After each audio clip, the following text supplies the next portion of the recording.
Hello, everyone. So, yesterday we ended our discussion about the what causes social change. So, we ended at this part, so demographic change.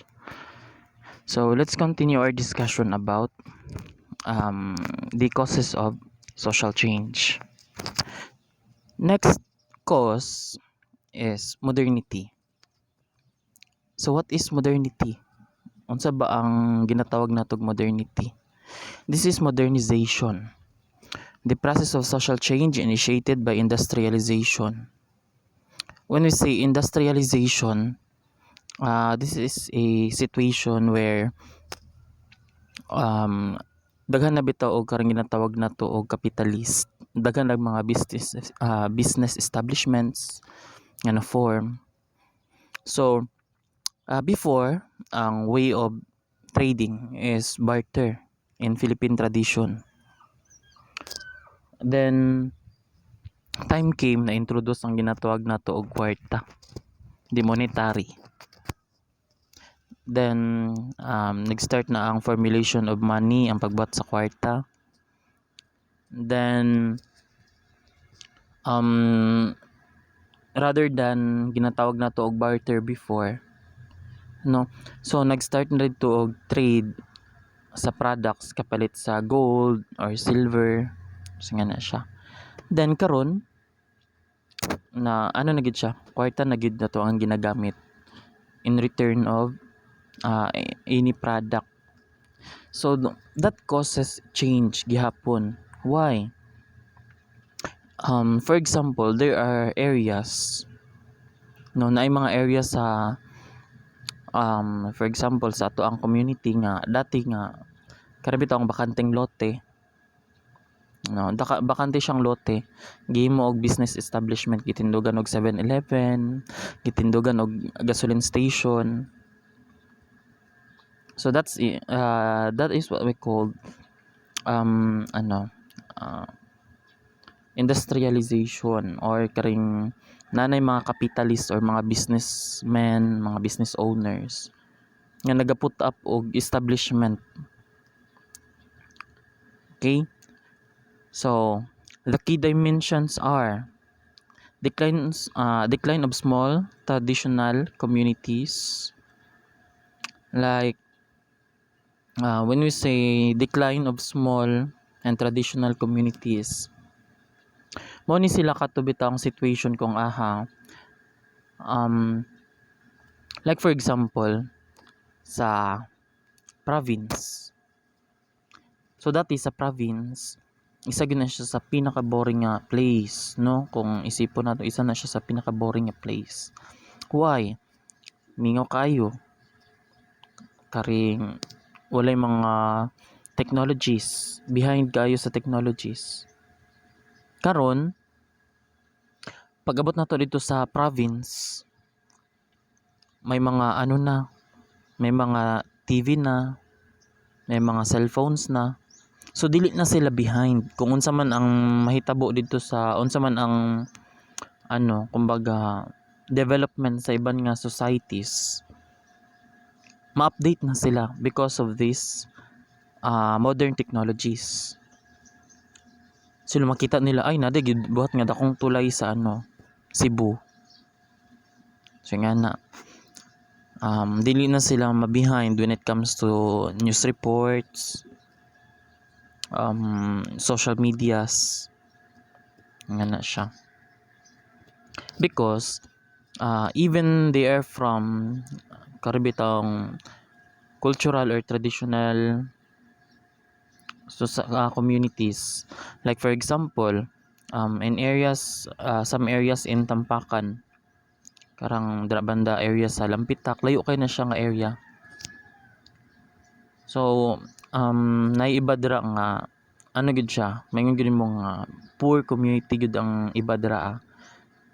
Pero I don't know karon may changes man gid nakadto ko dira. That was 2016. So I know na ay mga changes, and some of those changes are caused by this ginatawag na to modern technologies or modernization. So dira man gid ang aim nato, no. Our aim is to live in modern societies. Like we are dreaming na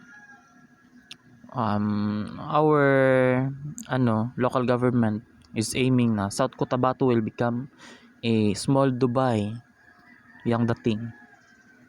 So whatever the changes in that in South Cotabato, in Jensen, and other places, that includes karibitang ginatawag natong modern technologies. That includes modernization, or that is caused by modernization. So that's it. We all started from small communities. Like for example, before naging Jensen ang Jensen, that was a small community. Before pa gid na siya na-develop. Okay? But when we say decline of small and traditional communities, mo na sila tong ginatawag nga na modern through modern technologies, no, dili man sila modernize. When we say di man sila modernize in terms of economy, karibitang napod sila building, napod sila taas sila og economic growth sa ilang society. But tungod sa karing ginatawag na tog modern technologies, makasabay sila sa kung unsa ang changes sa ibang lugar. Like for example, karing through news na nasa TV, no, ma-update sila. So dili lang mga taga syudad ang may mga Instagram, dili lang taga syudad ang may mga Facebook. So karon even mga taga province na napod. Expansion of personal choice. An unending series of options referred to as individualization. So, imagine, when we say expansion of personal choice, it is our choice to adapt modernity. No? Imagine, kung sa karon nga panahon, imo ang hilig suoton kay baro saya gihapon o nakabarong Tagalog ka, because you refuse modernity, no. Tapos ang imong mga silingan diha naka t-shirt na, naka K-pop na og style. Nga na, it is our choice to adapt modernity. Nga na, personal choice. Or on the other example is there is changes, or there are changes because karabitang gipili nato nga mag follow dito sa what is ginatawag nato og modernity. Like for example, karibitang ginatawag nato nga for example,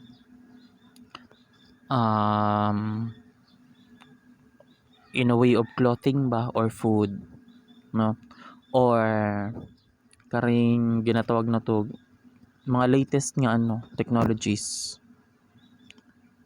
Kung prefer gid mo mag iPhone 10, so these are modern technologies, mga modern na nga mga things.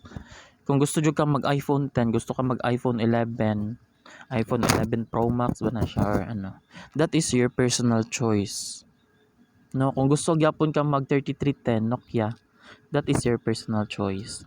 So ang ginapoint diri, there are changes, or there are social changes because people preferred it. Gi-prefer nila nga mag-adapt to sa change. So si kinsa man ang wala nag-a-adapt sa change, makita ganin mo karon even ang mga lola na Facebook, no, ang mga lola na naga-vlog na sing ana, they adapt modernity.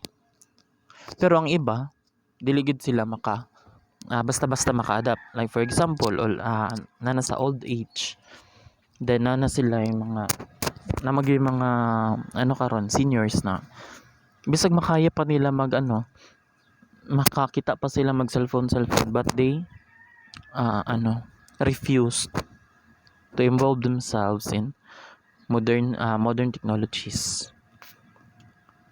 Nagani iba pa nga nagagamit gyapon atong katong cassette ng mga radio naka AM gyapon ilahang ginapaminawon because mao to ang nakasanayan.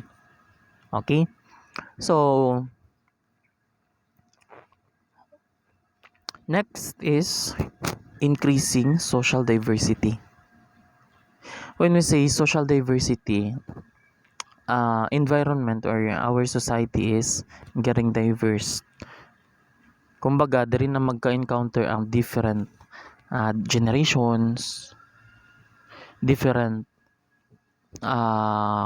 cultures, different ethnic groups. Like for example, mga cities. No? Karing mga cities highly urbanized areas. Nya, dra usual ang karing grabe ka diverse ang culturally diverse sa pa ba. So for example, ako probinsyano gid ko. Wala ko'y alamag sa kung unsang nasa city. Now, I have to work. Then those opportunities can only be found in urban areas or like for example city, Metro Manila.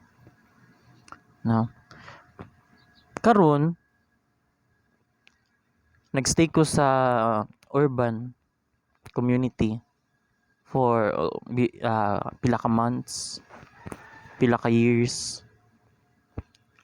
So, ang way of living dito is ako to siyang adapt. No? Like dito sa mo wala ko'y cellphone. Pag-abot ako sa urban community, magpalit na ko og cellphone. Mag-involve na ko sa modern technologies, sa modernity, iba na akong way of clothing, iba na ko manamit compare sa una, na ako'y laptop, na ako'y cellphone. So that is what we call caused by social diversity.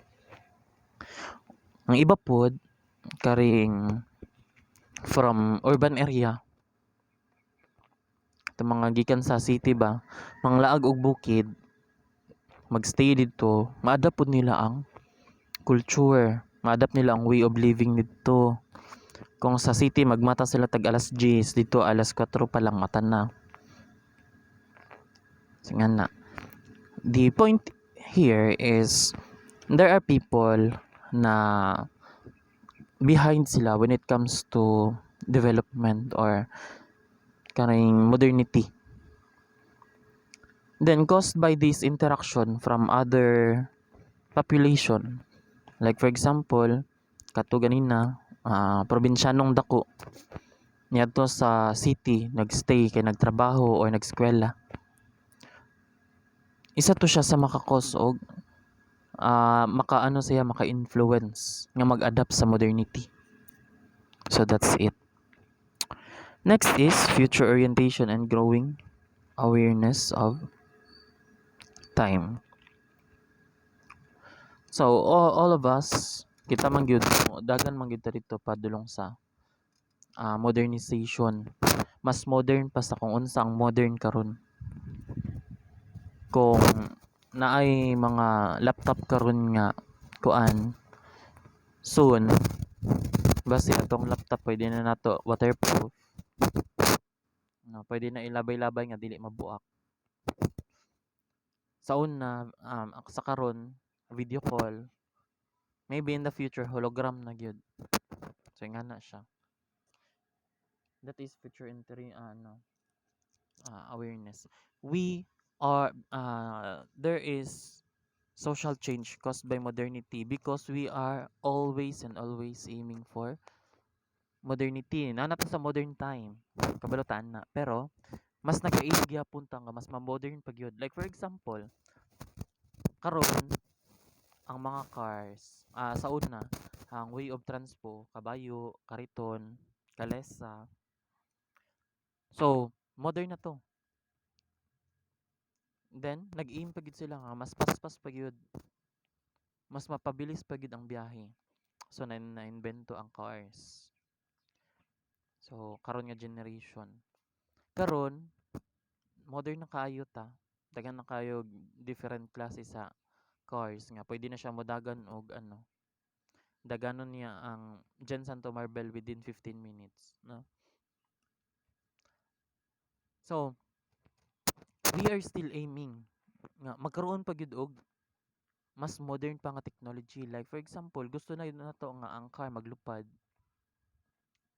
so nana siya dito sa book na siya sa elementary mo nga by 2020 ang cars nagalupad na so that's because people are still aiming for more uh, modern technologies so karon na also na karing flying ano katong mga hoverboard nga nagalupad so ginaimbento na siya karon so expect in the future possible gina siya tanan okay possible may tabo nga maglupad na gid ang car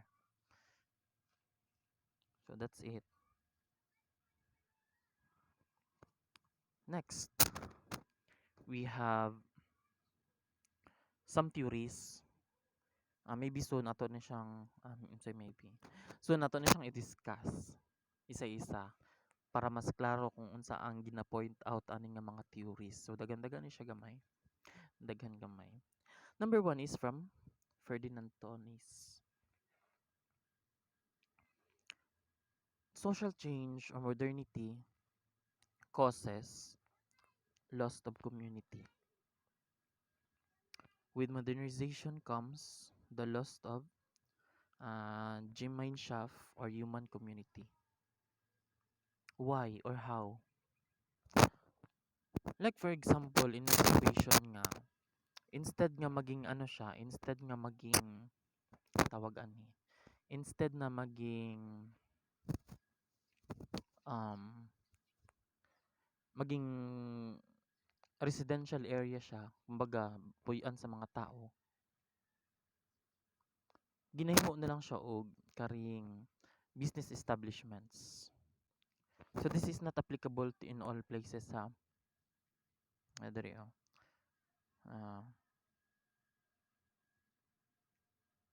exist in modern societies.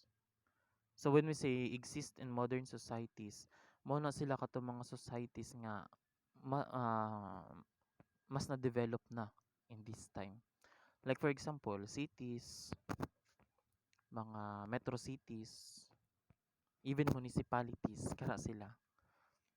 Imagine, sa sentro gid sa ano, naman tayo makita ang mga balay.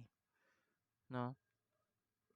Naman tayo makita ang mga balay, pero mas daghan gid ang mga business establishments like malls. So imagine sa SM nga area, inga na siya ka ano, inga na siya kadako.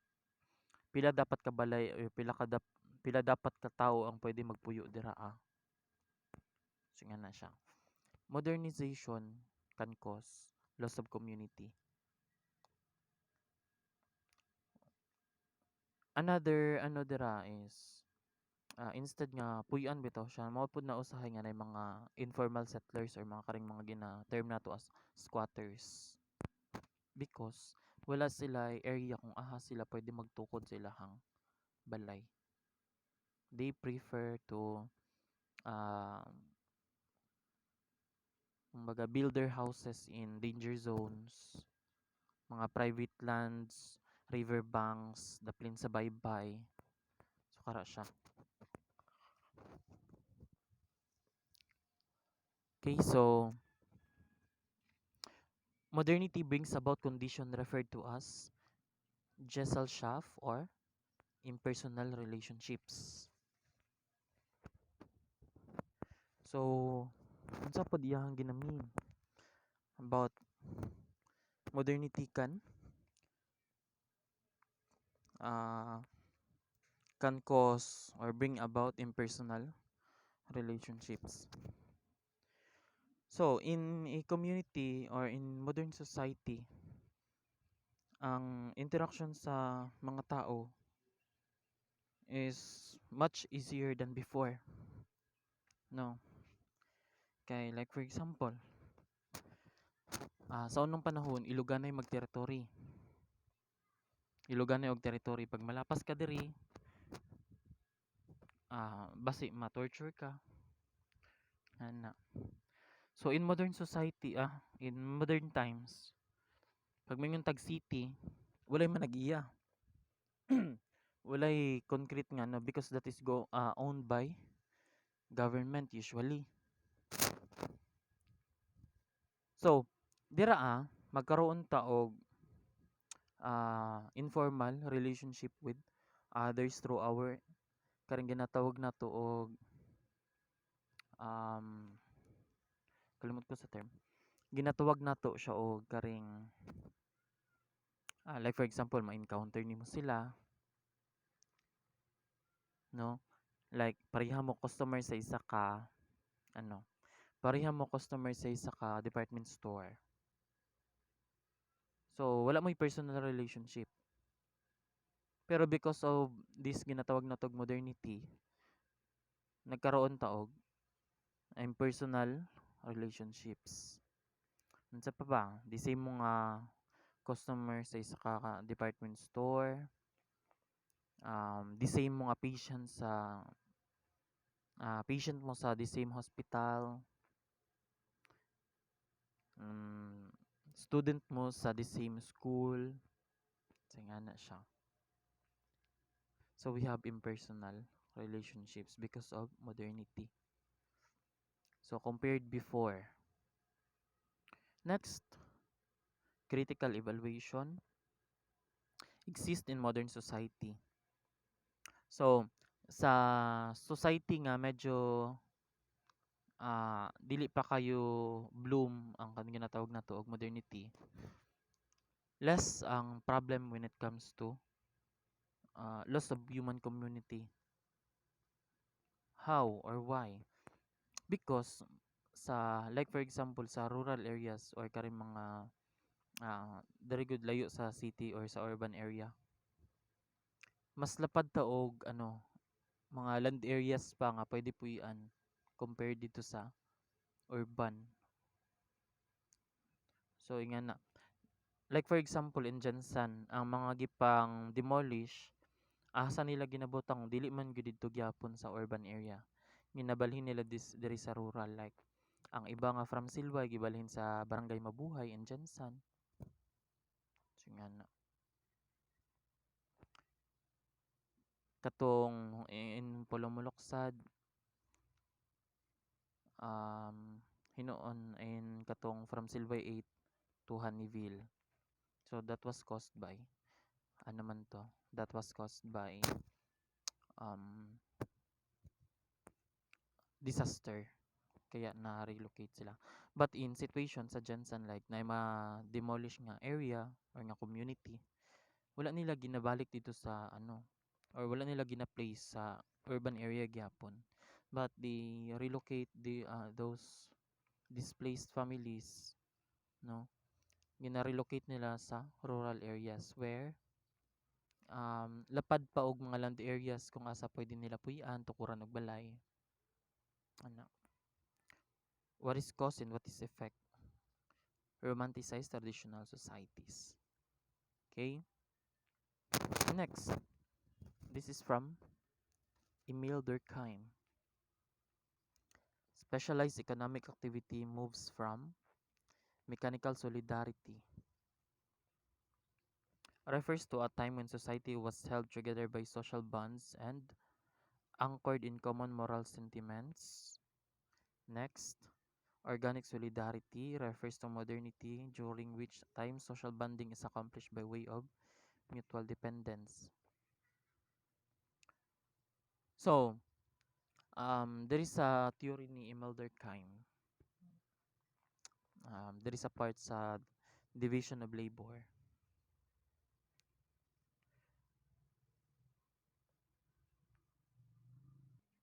When we say mechanical solidarity, um, ang this theory is about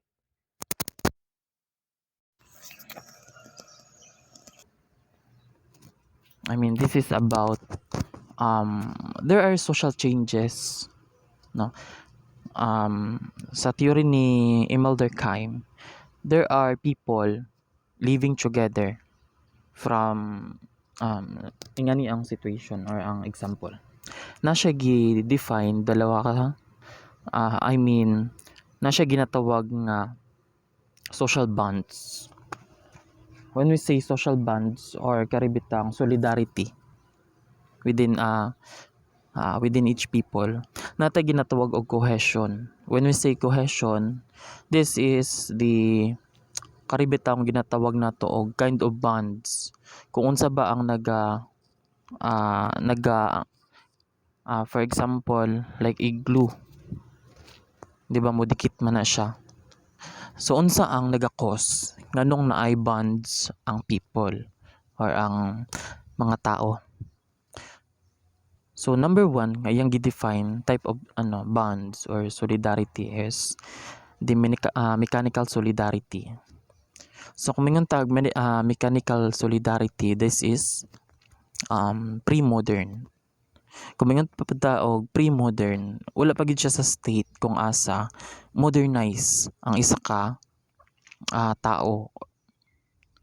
So for example, ako na tapos sa moang community or sa moang karibitang for example sa among community, we are all nagatuo gyud mi nga si Darna tinuod. Pareha mi nga mga moreno. Pareha mi nga mga way of beliefs nga si Darna tinuod. Pareha pud mi og hilig nga mga tao. Hilig mi mag-garden. Singana. So we have something in common. Pero it doesn't mean nga nami commonalities pare-pareha gid mi. Di mi pareha og edad, dili mi pareha og sex, dili mi pareha og gender, dili mi pareha og karing came from the same family. So nalang mi commonalities kung asa the same mi. Tanan mi nagatuo mi kay Darna.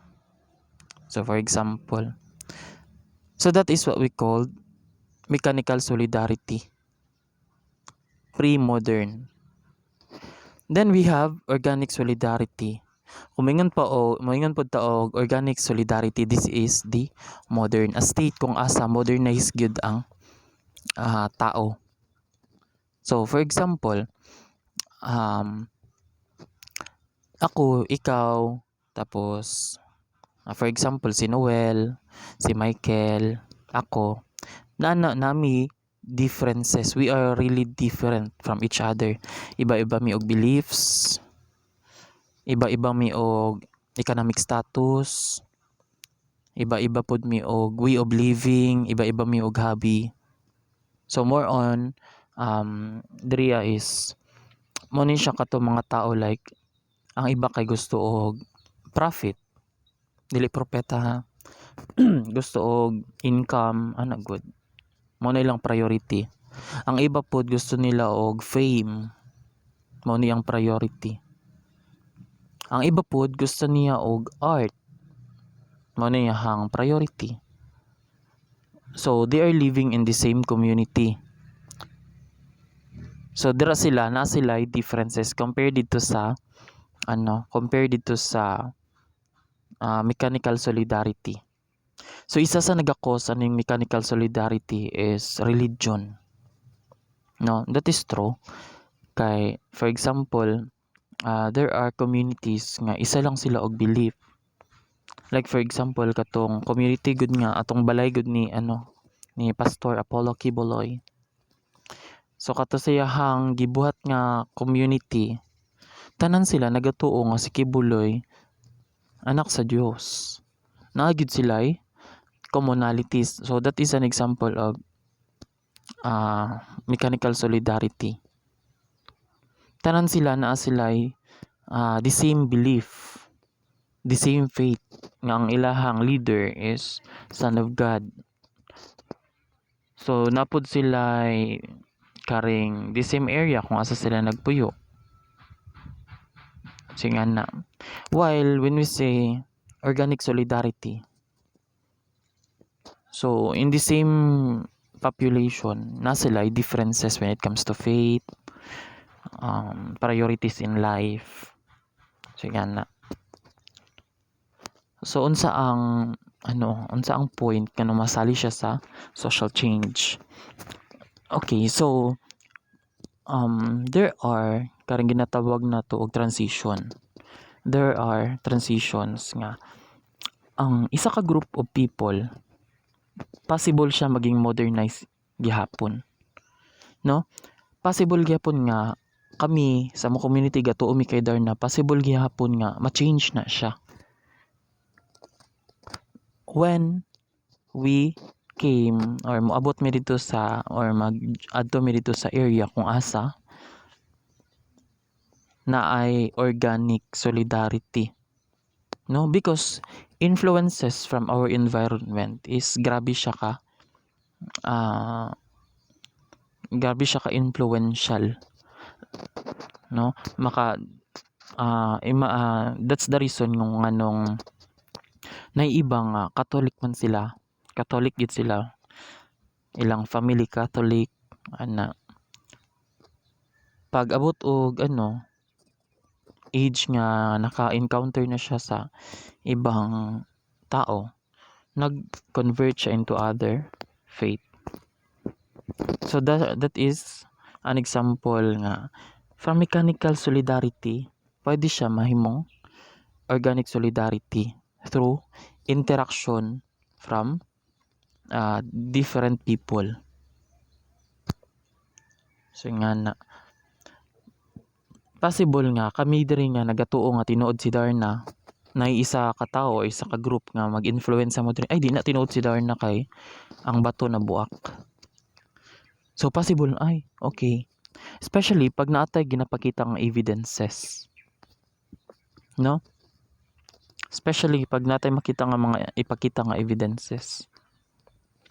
So nga na siya, the more nga karang natay mga evidences, the more nga maka kosta og change sa isa ka tao. So nga na siya. Society's norms and values are strong enough to avoid anomay. So what is anomay? What is norms? For most people, and people value the personal freedom of modern society despite the risk. Okay? So sa theory man gud ni Emil Durkheim, dito ang katong anomay theory. So ang anomay mo ni siya ang state sa isa ka community kung asa walay gina-follow nga norms ang mga tao.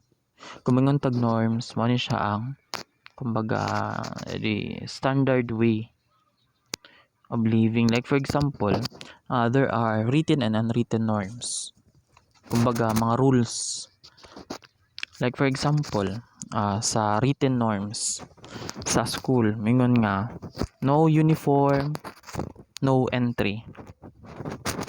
So those are written norms or written rules. But there are also unwritten rules. Like for example, bawal maghubo diri sa school og kasuotan. So wala man na siya gi-emphasize nga gisulat gyud dito nga gibawal. Pero nasa imuha kung maghubo ka or dili. No? Imuha na ng delikadesa kung maghubo ka sa school. So nga na siya. Those are example of norms. And we say values, ato ang kamatasan. So, norms, written and unwritten, are strong enough to avoid anomay or karibitang state sa community or sa isa ka society kung asa wala gina-follow nga norms ang mga tao. So nga na siya. That is anomay or ginatawag na tog social breakdown. Okay? Next, we have Max Weber. Rationalization. Modernization means replacing traditional worldview with rational way of thinking.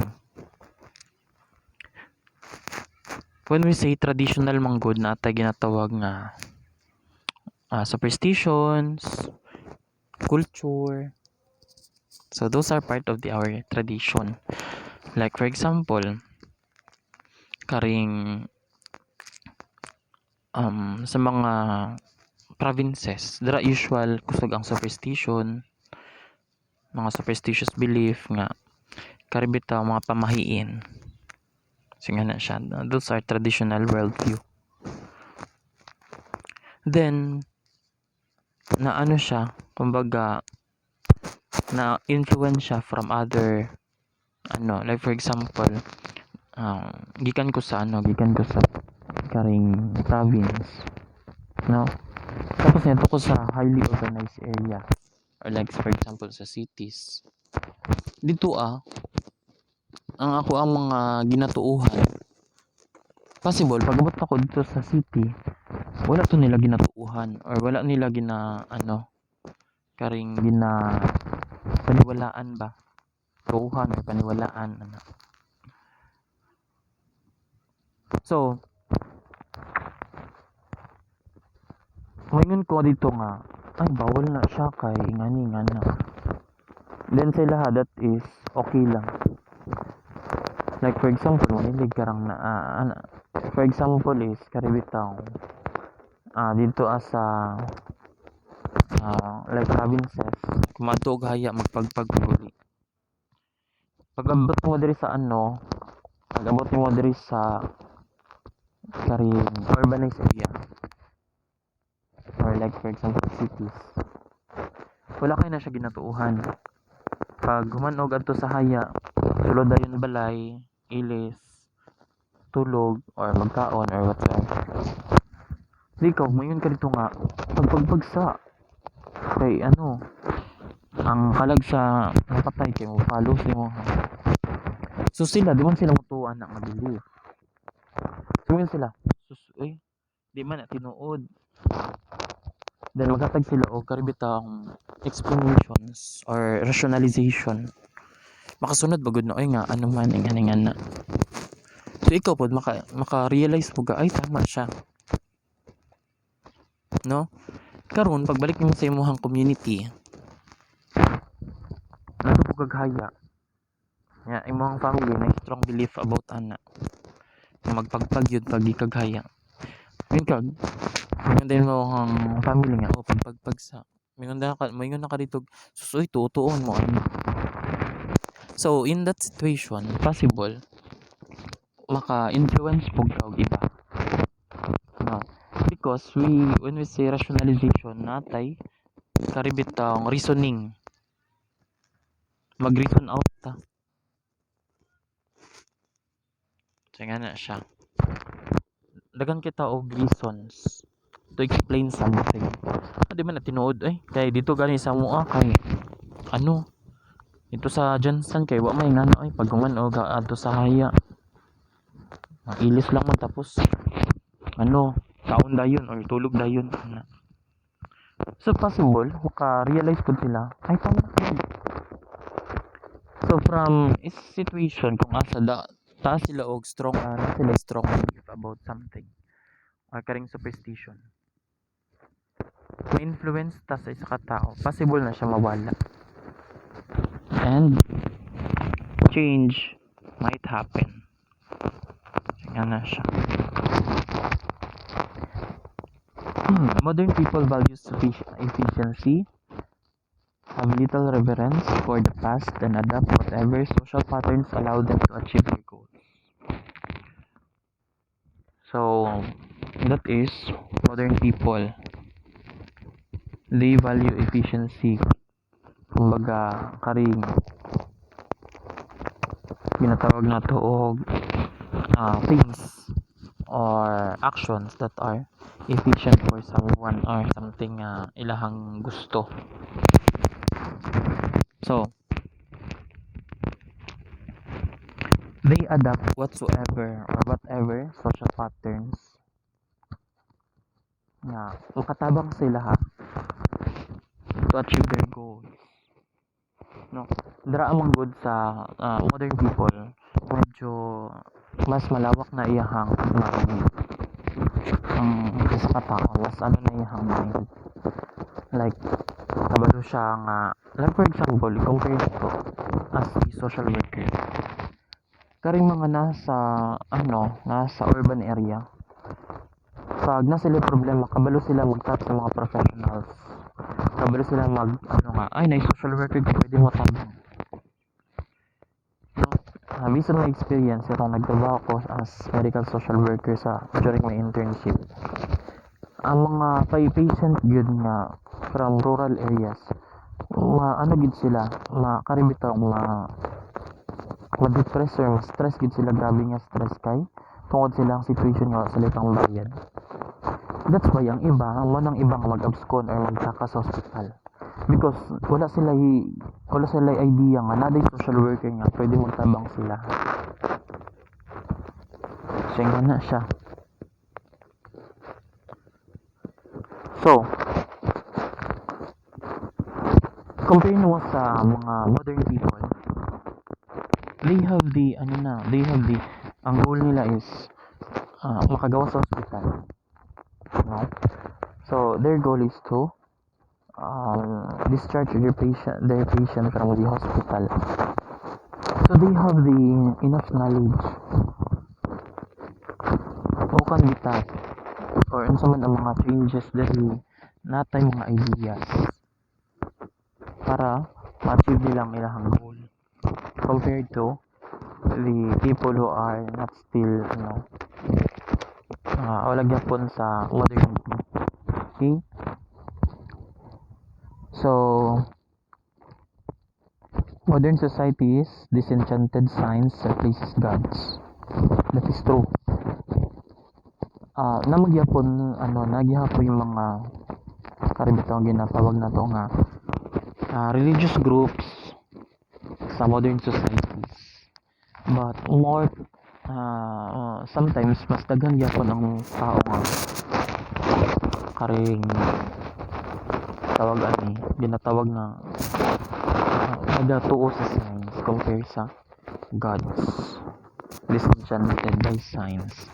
Like for example, compare na to during Spanish era kung asa dahog influence sa Catholicism, diba? More ang tao sa una, they really believe there is God, there is even before the Spanish era, sa history na to, nana sila ginatuuhan nga bahala ana. Then time comes nga na-introduce na ang ginatawag na to og science, nagkaroon og changes or there was social change na dili na siya motuo nga God exists because science can explain it.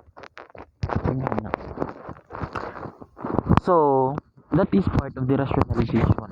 When we say rationalization, again, that is reasoning.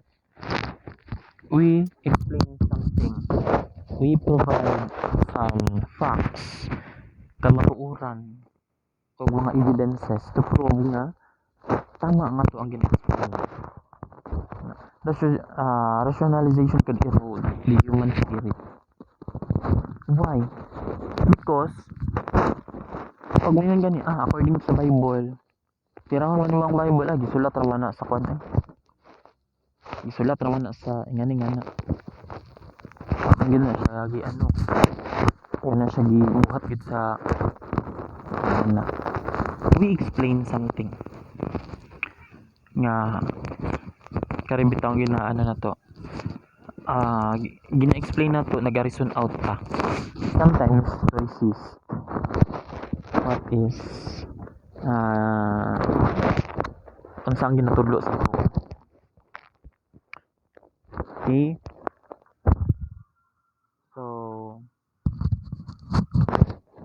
other theories will be discussed soon. Isa-isa ko na to. So, natin mga different theories. So, that's the end of our slides. So, for the next meeting, discuss ta about some theories all about social change, or discuss na to what is social growth, economic growth, because economic growth isa siya sa dakong impact when it comes to social change. How? Like, more on ano na siya, economic thing. So, poverty, like situations, development sa ito communities. So, next time, we will discuss economic growth. Okay? So, that's all for today. Good noon, everyone.